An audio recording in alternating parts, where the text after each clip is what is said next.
China hits back in a trade war with the United States by placing tariffs on a range of American products. A move coming as President Trump agreed to delay tariffs against Canada and Mexico. Samantha Cortese live in the newsroom with the development. Sam. Hi, Mike and Cher. Both Canada and Mexico agreed to secure their border with the U.S. to stem the tide of illegal drugs, human trafficking, and weapons into Mexico from the United States. But as of now, the new Chinese tariffs on U.S. products will begin Monday. That's fine.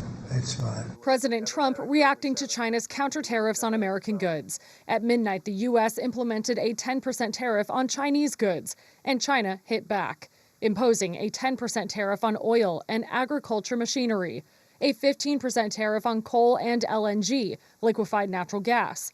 China also announced export controls on tungsten-related materials. That's used in everything from laptops to cell phones. China also blacklisted American clothing and tech companies and says it will investigate Google. We're going to do very well against China and against everybody else.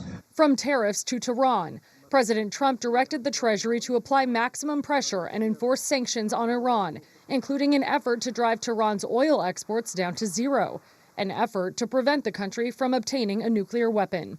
He also issued this warning if there's another Iranian assassination attempt on his life. If they did that, they would be obliterated.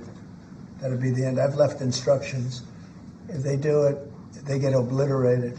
There won't be anything left. President Trump ordered an end to U.S. funding into the UN Human Rights Council, citing deep anti-American bias. Both orders were issued just before Israeli Prime Minister Benjamin Netanyahu visited the White House. President Trump and I work together. The chances go up a lot.